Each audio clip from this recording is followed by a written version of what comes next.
digital inclusion and access to devices or wireless it's at this point it's a necessity. It's very difficult to maneuver when you don't have the resources. And through our Verizon Innovative Learning Centers, through our corporate social responsibility and our foundation, I think we're trying to move the needle in those communities. This is where it all begins. So say goodbye to all your fears, all your doubts. This is where they die. This is where we come to win, we come to fly. This is where we make our dreams come to life. Welcome to Innovation City. Welcome to Innovation City, a podcast featuring the innovators, disruptors, and creators who are changing the way that business happens today. My name is Tyler Kelly. I'm here with my co-host Leigh-Ann Buchanan, and we're at Venture Cafe Miami, the largest gathering of entrepreneurs in South Florida, and on a Thursday night, the largest gathering of entrepreneurs anywhere in the world. So if you're in a Venture Cafe city, get to Venture Cafe. Super stoked to welcome Giovanni Castro to the show. Giovanni, welcome. Happy to be here. Thank you all. So Gio, we know each other, but ma'am. The audience doesn't. And so for a little bit of context, you are the state and local government manager for Verizon. Yes, ma'am. And we've all heard about Verizon. But we're going to talk about Verizon in a moment. First, we want to get to know who you are. So my first question for you is, what's your number at Venture Cafe? I really do a bad job at registering for things in general. I mean, also you guys have probably 5 of my emails on file, and that's why it probably says 1 every time, but I'd say close to 10 times. So you are a regular here at the Thursday gathering, and I think that the first question that I always like to ask people is, what drives you? What's your why? Venture Cafe is really focused on gathering innovators and forward-thinking people, and you're one of them. So talk to us a little bit about what your passion is and why do you do what you do? Absolutely. Being a first-generation Cuban American here, I grew up, with a family trying to make ends meet and really grow here in our communities. Working in government after that, it only amplified my understanding of the inequality and housing issues we have here in South Florida. So, kind of moving the needle when it comes to the inequality issue or creating quality of life for our residents, or the Miami-Dade County residents specifically, really drives me. And you mentioned 2 important issues that I think most Miamians would know, and you're a 305 till you die. Westchester kid. Westchester, I think Belen boy, like forever. Inequality. Miami does have challenges with striking disparities in access to education, access to economic opportunity. But I think that for people to really understand why that's important, we tell stories. What's one story or experience with the inequality in Miami that really makes it relevant to you personally? Absolutely. When your family members come here from another country, it's sometimes tough to break that educational divide to a certain degree, and that puts a ceiling on your wages, and that really hurts you when it comes to the affordability front, especially in this Miami market. And even, fast forwarding to my experiences in the governor's office, when we would go around the state and tout the businesses coming here from outside the state or outside the country that are having this heavy bulk of employees coming in, building roots in our communities, the housing issues that they're faced with, I was in disbelief at such a young age. So even those with fixed incomes were having issues with housing, and the people with lower incomes, of course, access is a difficulty. So those are a couple specific situations where I was adversely impacted. Mm-hmm. And things seem to be turning around, changing. Like there's things happening. You said off the air that you first started working with elected officials at 15 or 16. Yeah. How have things changed over the last 13 or 14 years for you? Well, back then, I was in the Miami-Dade County Mayor's office, and our 2 biggest initiatives were countywide wireless and the Port of Miami tunnel to ease the gridlock traffic flow in the port. We got one of those done. The 3G smartphones really helped when it came to internet browsing, and 4G obviously with the downloading capabilities. So, I think wireless access, thankfully is there to a certain degree. May not be under a county-wide umbrella, but you can kind of find it piecemeal. Things have really evolved greatly, because I think the rubber's met the road when it comes to our housing market down here. When it comes to lack of affordable units, people living on fixed income can't afford their own affordable housing rates. Thankfully, government leaders and nonprofit collaborators are both at the same table trying to make fundamental change. You mentioned the wireless issue, and that seems to be a foreshadowing for what you do now, because you are with Verizon and really looking at how you work with local and state government. Talk to us a little bit about what your role is and some of the things that you're prioritizing. Absolutely. I mean, it's no secret based on the ads that 5G is a big focus. We're the biggest sponsor for the Super Bowl, and definitely that's a strong footprint there. So a lot of that comes with developing the infrastructure throughout your cities and counties and lobbying them. It's funny, at an early age, I didn't think I would be this long in government and lobbying. But, even talking about a potential law change or ordinance change is lobbying, not even telling them to do so, just talking about it. So certain municipalities aren't compliant with certain state laws that created a process for the wireless telecommunication industry to deploy. Mm-hmm. So a lot of times, because, I have statewide experience in the governor's office, municipal experience with the Miami mayor's office, could kind of speak both languages with these cities while representing a private entity. So I do my best to collaborate and work with them to make sure policies are implemented that assist the company when it comes to 5G deployment. And of course, there's an external affairs component here. So I got to, work with a lot of the nonprofit partners that I've worked with in government or through the Children's Savings Accounts program, or, even my own volunteer, my personal time. So we all know 5G is going to change the world. How is it going to level the playing field in terms of access to technology and information? It's going to make it just a lot faster. It's one of those things where you need to build the infrastructure to create the mechanisms that, they're talking about this as a fourth industrial revolution. Mm-hmm. So the services that we will be receiving, I mean, a lot of people didn't know that you would be able to download movies or stream and hail, Uber or book an Airbnb. So the 5G revolution will change the way that, when the digitalization of certain manufacturing jobs, the speeds you download, the first responder speeds, if there's ever some sort of crises by an educational center, their response will be much, much faster. So it's one of those, and that's the thing these days. We want instant gratification right here, right now. If we want to download a movie, we want it right here, right now. If we want it streamed, we want it to be the clearest picture we can see. So 5G will bring that, and I'm grateful to be working for a company like Verizon.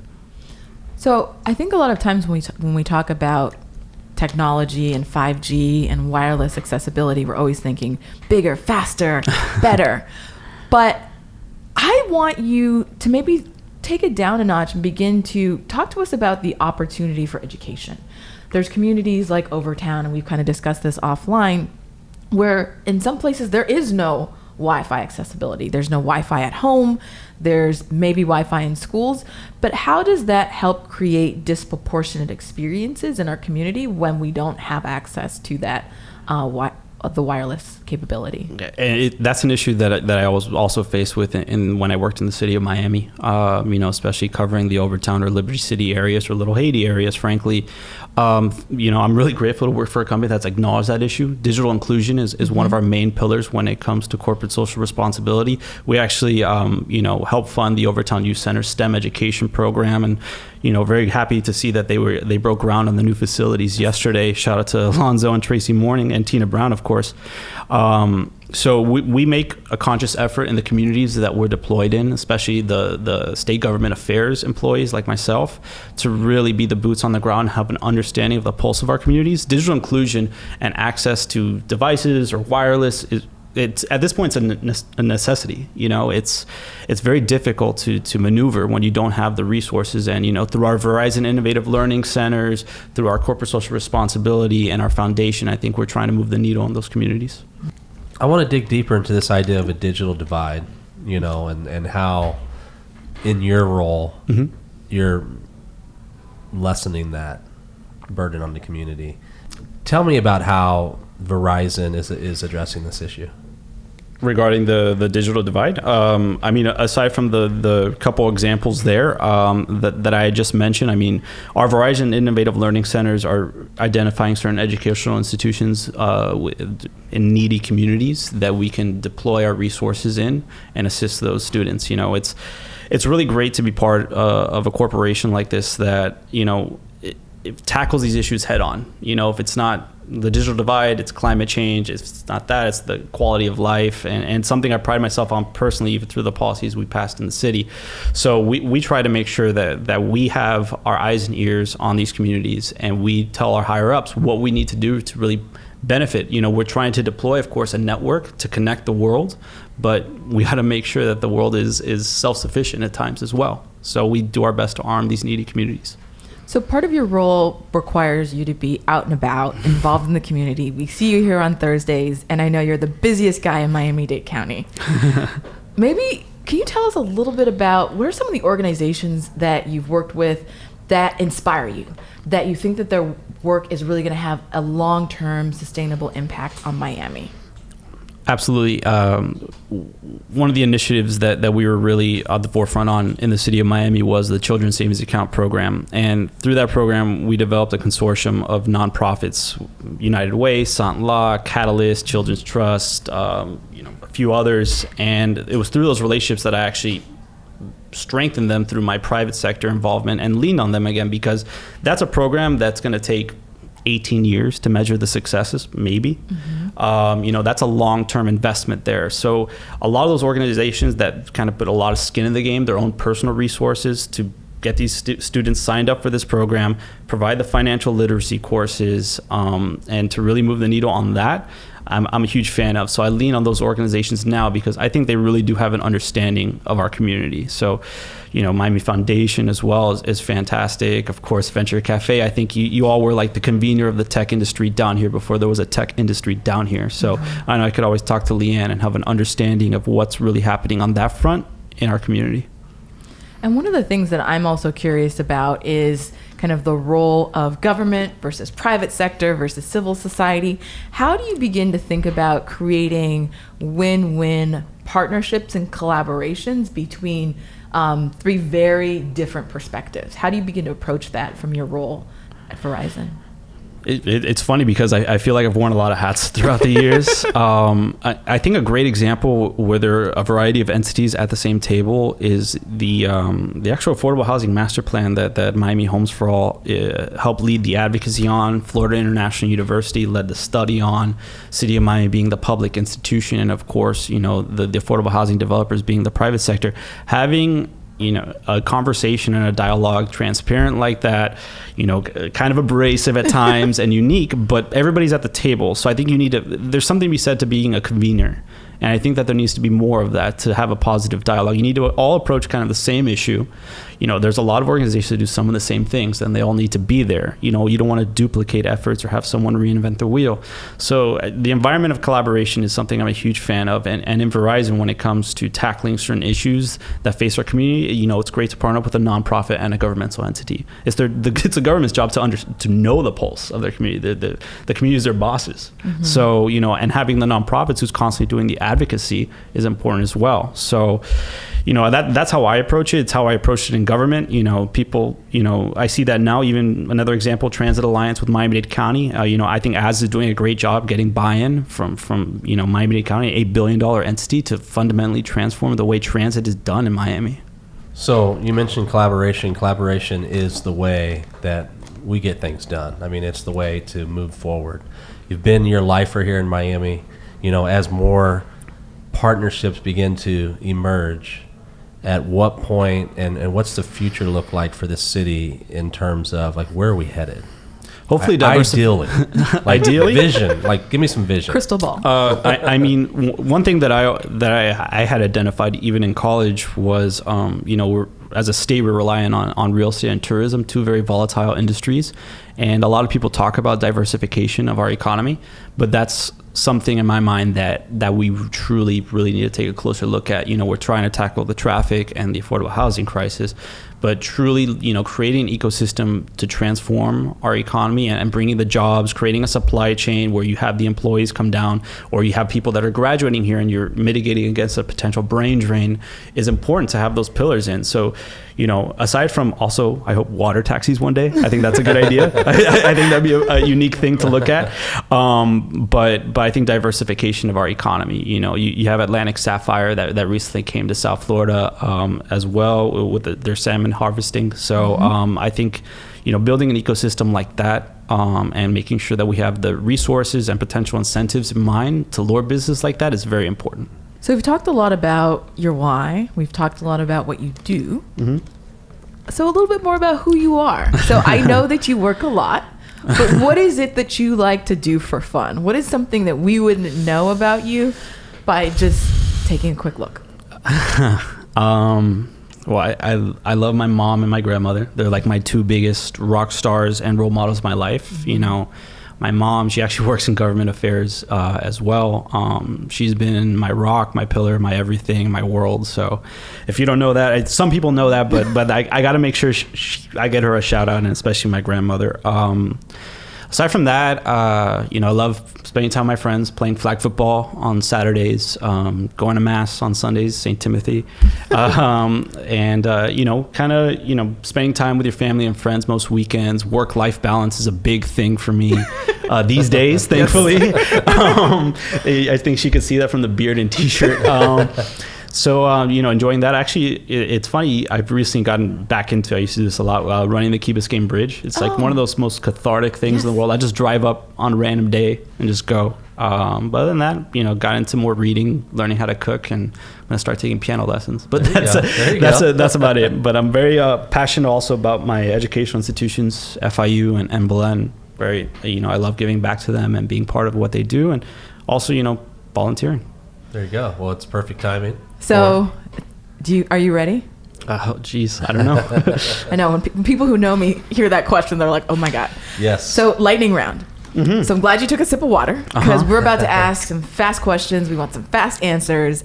And I'm going to start off by, you said you were getting into reading. So, what is the last book that you read? Why We Sleep. Ooh, what's it about? Why We Sleep. It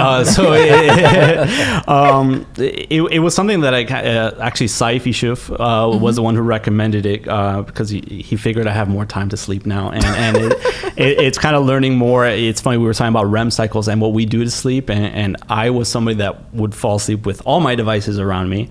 I would listen to Sounds of the Ocean, had my oil diffuser there, but separating those things from yourself and getting into kind of a meditative state really helps kind of upstart the REM process. So, and I've kind of seen a lot of fundamental changes just by, taking care of yourself. I'm still a bad napper. I still can't take naps. It really is incentivizing naps. But that was more of personal care. And before that, I was reading The Gatekeepers, which was stories of the previous White House chief of staffs. Mm-hmm. So it was a collection of how they organized the White House. So those are two things that kind of define me: sleep and government. But all your devices are outside of your room now. Is that? So the work one is close by. Okay. I'm still that always on call guy. But the devices are gone. So what's the first thing you do in the morning? First thing I do in the morning is go to the Nespresso machine like a zombie and put the capsule there, press the button, and just lean on the counter and wait. And then, I guess when your alarm clock goes up I have one of those Google devices, and he says, hey, I'm up, or hey, Google, I'm up. And then they just go on and tell you like the headlines. And then I'll usually put like the local news on and kind of give my snapshot of how traffic looks and everything happening locally. So those are a couple things. And of course, Twitter. I'm a huge Twitter guy. So I think I follow way too many entities and people. And so that gives me my snapshot. And, it's a bit. So what's the biggest risk you've ever taken? I guess. I mean, I think there's a lot of different personal risks. I think there's the risk every day you get on the road around here. But I guess, going from... I've kind of known government and the public sector my whole life. This is actually my first private sector job. There were opportunities to grow and depart to other things that weren't this opportunity. And I really wanted to challenge myself and see what it's like to be outside my comfort level, go to a new organization where you don't know anybody. A lot of people in government, you see each other, you meet each other all the time, you work together at times. This is my first time being very far removed from all that. And it was, it's a unique opportunity. And of course, it posed its challenges. So I think taking that risk was something I needed to do. I'm very happy I did. And I'm proud of it every day. But to me, at the time, it was like a unique change. So you could solve one world problem at the snap of your fingers, but you can only solve one. What is that? I think right now it has to be coronavirus. Honestly, I don't want anybody else to get sick and pass away, unfortunately. Of course, it's gonna. My big issue is inequality, but that's too vague. God, snapping my fingers. Right now it has to be coronavirus. If it could just go away right now, I would love that. I don't think anybody else should or needs to get sick from such an adversely effective disease. What's the kindest thing someone has ever done for you? Jeez. You're blushing, so I'm sure you got a great story. No, yeah. It's like you can talk about like exes or something, but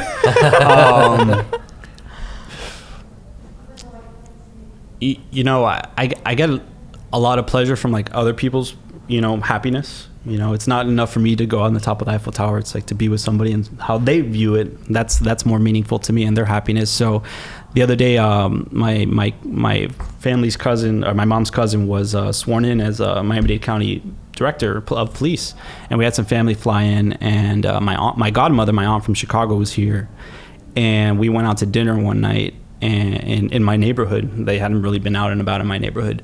So my grandmother came, my sister, my aunt, and my mom. And we were in some restaurant, and her, my aunt, she was like, here, take this money and get the mariachi to come here. And this is the song you need to tell them to sing for your grandmother. I'm like, okay. I was like, I can do it. She's like, no, take it's no matter how old you are, your family will always give you cash to go help your elders. And they came and they performed her favorite song that she loved with her late husband, and she saw her tear up a little bit. And to me, that was like the nicest thing she could have done, was give me $5 to go talk to mariachi.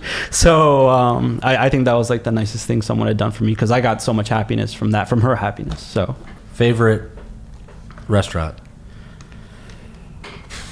I'm really easy. I really, every time I go to Trulux, it's good.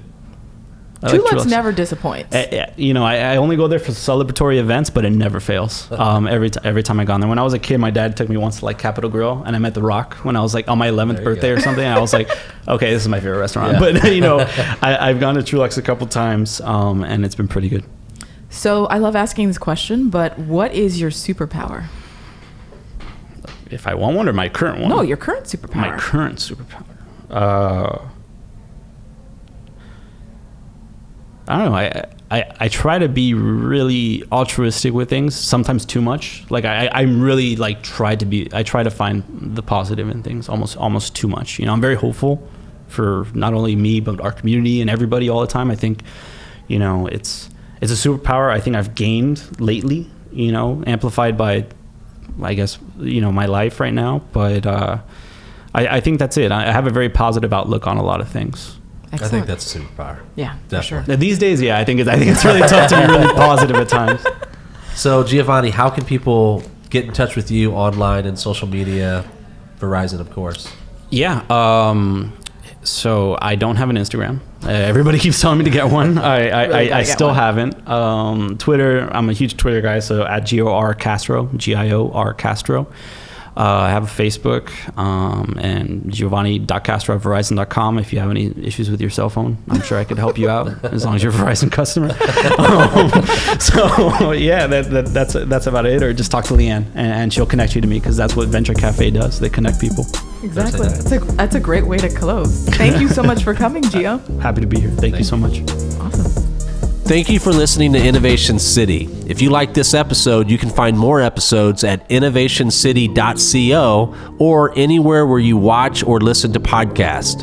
Please subscribe, rate, and review, and we'll see you next week. This is where it all begins, so say goodbye to all your fears, all your doubts. This is where they die. This is where we come to win.